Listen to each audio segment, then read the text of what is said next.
सोने की चिड़िया कहा जाने वाला पंजाब आज दिनों दिन अंदर से खोखला हुआ जा रहा है। पंजाब का यूथ आज पंजाब में रहने की बजाय दूसरे देशों में सेटल होना प्रेफर कर रहा है और इन दूसरे देशों में सबसे पहला प्रेफरेंस कनाडा को मिलता है। और कनाडा को साडा मिनी पंजाब भी बुलाया जाता है क्योंकि कनाडा में पंजाबी लोगों की संख्या दिनों दिन बढ़ती जा रही है। आपको ये जान के हैरानी होगी कि भारत के पार्लियामेंट से ज़्यादा सिख मिनिस्टर्स कनाडा के पार्लियामेंट में हैं।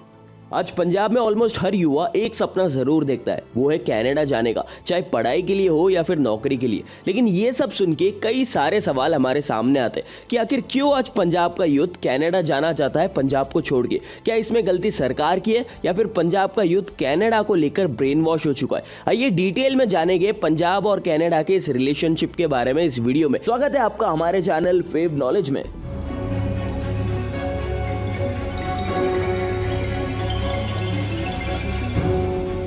कनाडा और पंजाब के इस रिलेशनशिप को समझने के लिए हमें कुछ साल पहले जाना होगा। 22 जुलाई 1897 को यूके में क्वीन विक्टोरिया का डायमंड जुबली सेलिब्रेशन था और जो ब्रिटिश आर्मी थी उसमें एक सिख रेजिमेंट भी था जिसे रैसलदार केसुर सिंह लीड कर रहे थे। अब ये जो क्वीन विक्टोरिया का डायमंड जुबली सेलिब्रेशन था उसमें ये डिसाइड हुआ कि सिख रेजिमेंट भी शामिल होगी और ये सेलिब्रेशन होने के बाद सिख रेजिमेंट के साथ साथ अलग अलग देशों के मिलिट्री पर्सोनल भी अपने अपने देश वापस जा रहे थे एक ही शिप में। ये शिप कनाडा के वैंकूवर से होके फिर से भारत जा रही थी। अब सिख रेजिमेंट में जो भी लोग थे इंक्लूडिंग केसुर सिंह, उन्हें कनाडा बहुत पसंद आया और केसुर सिंह और कुछ सिख सोल्जर्स वही बस गए और कुछ इस तरह केसुर सिंह को कनाडा का पहला सिख सिटीजन माना जाता है। बाकी सिख सोल्जर्स ने भारत आके अपने कम्युनिटी में कनाडा की बहुत तारीफ की कि कैसे कनाडा कितना डेवलप्ड है, बहुत अच्छी जॉब अपॉर्चुनिटीज़ कनाडा में काफ़ी फ्रीडम है। और फिर क्या था, सिखों का कनाडा पलायन यहाँ से शुरू हो गया।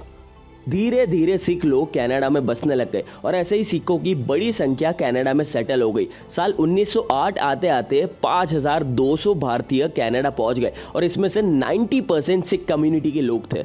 अब बड़ी संख्या में वहाँ भारतीय लोग बसने और नौकरी लेने की बात कनाडा के लोकल्स को ज़रा भी पसंद नहीं आई और उन्होंने वहाँ जाने वाले भारतीयों का विरोध शुरू कर दिया। साथ ही में भारतीयों के साथ जिन्हें वहाँ पे लोकल्स हिंदूज बुलाते थे वहाँ पे डिस्क्रिमिनेशन शुरू कर दिया।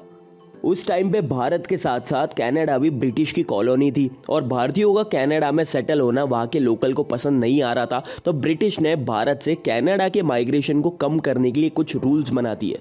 सबसे पहला रूल था कि अगर किसी भारतीय को कनाडा आना है तो उसके पास कम से कम $200 होने चाहिए, जो उस टाइम पे बहुत ज़्यादा थे, जबकि यूरोपियंस के लिए मात्र $25 का रूल था। दूसरा रूल ये था कि कनाडा जाने के लिए जो शिप की टिकट्स लगती है वो भारतीयों को पहले ही ब्रिटिश से खरीदनी पड़ेगी ताकि टिकट सेल करते टाइम ब्रिटिश कुछ ना कुछ करके टिकट्स ना दे। तीसरा रूल ये था कि जो भी शिप भारत से सीधा कनाडा आती थी बिना कोई स्टॉप लिए, सिर्फ उसमें ही भारत से कनाडा जाना अलाउड था। उस टाइम पे बहुत कम ऐसी शिप्स चलती थी जो भारत से सीधा कनाडा बिना स्टॉप लिए जाती हो। इन सब स्ट्रिक्ट रूल्स एंड पॉलिसीज़ का असर ये हुआ कि साल 1909 में मात्र 6 भारतीय कनाडा आ पाए। इन सब रूल्स का एक और असर ये भी हुआ कि कनाडा में जो ऑलरेडी भारतीय रह रहे थे वो उनकी फैमिली भारत में थी और वो अपने फैमिली से कट ऑफ हो गए थे। इसकी वजह से कनाडा में ऑलरेडी सेटल भारतीय वापस भारत आने लग गए एंड साल 1908 एंड 1911 के बीच कनाडा में भारतीय पॉपुलेशन सीधी आधी हो गई थी। अब भारत में अंग्रेजों के खिलाफ आज़ादी की लड़ाई जोरों शोरों से चल रही थी और कनाडा से ज़्यादातर भारतीय इस लड़ाई को सपोर्ट करने के लिए भारत चले जाते। फिर साल 1947 में भारत को आज़ादी मिलती है, लेकिन आज़ादी के बाद भी भारत में कई सारी प्रॉब्लम्स थी like poverty, unemployment etcetera. In poverty and unemployment से लड़ने के लिए काफ़ी भारतीय स्पेशली सिख लोग कनाडा का रास्ता चुनते हैं, लेकिन स्ट्रिक्ट इमिग्रेशन पॉलिसी होने के कारण वो इलीगल रास्तों से कनाडा जाना शुरू कर देते हैं, जो आगे जाके कनाडा को पता चल जाता है और कनाडा और भी स्ट्रिक्ट हो जाता है अपने इमिग्रेशंस को लेकर। फिर साल 1961 में कनाडा की लिबरल पार्टी पावर में आती है और इसी पार्टी से कनाडा के आज के prime minister Justin Trudeau belong करते हैं। कनाडा की ये लिबरल पार्टी इमिग्रेंट्स को लेके काफ़ी सॉफ्ट थी और free speech and liberal life में विश्वास रखती थी। इस पार्टी के आने के बाद सिख कम्युनिटी के लोगों का कनाडा जाके सेटल होने का काम बहुत ही आसान हो गया था क्योंकि इस पार्टी ने इमिग्रेशन रूल्स को काफ़ी ईज कर दिया था। लिबरल पार्टी आने के बाद साल 1981 में ऑलमोस्ट 68,000 भारतीय स्पेशली सिख लोग कनाडा पहुंचे और मोर देन 33,000 सिख्स को कनाडा में परमानेंट रेसिडेंसी मिल चुकी थी और ये नंबर काफ़ी तेज़ी से बढ़े जा रहे थे। कनाडा ने भी अपने इमिग्रेशन रूल्स को इतना ईज कर दिया था क्योंकि उन्हें भी सस्ते में काम करने वाले लेबर्स एंड वर्कफोर्स की ज़रूरत थी। और कुछ इसी तरह साल 1980s में आते आते सिख कम्युनिटी कनाडा की एक बहुत ही इंपॉर्टेंट एंड इन्फ्लुएंशियल कम्युनिटी बन गई थी। अब आइए जानते हैं कि आज के तारीख में पंजाब का यूथ कनाडा जाना क्यों प्रेफर करता है। लोगों की टेंडेंसी होती है कि लोग वही जाना प्रेफर करते हैं जहां उन्हें नोन एनवायरनमेंट या फिर रिलेटिव मिले। पंजाब स्टेट में कोई भी घर ऐसा नहीं होगा जिसमें उनके पहचान के लोग कनाडा जाके सेटल ना हुए हो, इसलिए कनाडा जाने में और सेटल होने में पंजाबियों को ज़्यादा प्रॉब्लम्स नहीं आती और वो आराम से अपना टाइम लेकर कनाडा में जॉब ढूंढ सकते हैं। साल 2019 में हुए कनाडा के इलेक्शंस में 18 सिख लोग हाउस ऑफ कॉमन्स के लिए चुने गए थे। तो कनाडा के पॉलिटिक्स में भी भारतीयों का बहुत ज़्यादा इन्फ्लुएंस है, तो इसलिए कनाडा भारतीयों के सेटलमेंट के लिए एक प्रेफरेबल प्लेस बन जाती है। अब जो सिख कम्युनिटी के लोग कनाडा में जॉब या फिर पढ़ाई करके वापस भारत आते हैं, उनकी बोलचाल, उनकी पर्सनालिटी, उनकी लाइफस्टाइल, फैशन सेंस, इन सब को देख के पंजाब का यूथ काफ़ी इंप्रेस हो जाता है और कनाडा जाने के सपने देखने लग जाता है। एक और कारण है जिससे पंजाबी कनाडा जाना प्रेफर करता है, वो है भारत की एग्रीकल्चर इंडस्ट्री।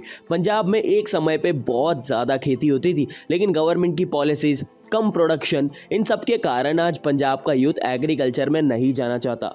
इसके साथ साथ भारत और पंजाब सरकार आज पंजाब की यूथ को अच्छी एजुकेशन, अच्छी जॉब्स नहीं प्रोवाइड कर पा रही। इनफैक्ट पंजाब में अनएम्प्लॉयमेंट रेट बहुत तेज़ी से बढ़े जा रहा है और इसी वजह से आज पंजाब का यूथ पंजाब छोड़ बाकी देशों को प्रेफर करता है। अगर स्टूडेंट पर्सपेक्टिव से देखें तो कनाडा में बेटर एजुकेशन, स्कॉलरशिप्स, एजुकेशन के साथ साथ पार्ट टाइम जॉब्स, एजुकेशन के 3 या 4 साल बाद परमानेंट जॉब्स, ये सब पॉलिसीज आज सिख कम्युनिटी के यूथ को कनाडा जाने में अट्रैक्ट करती है।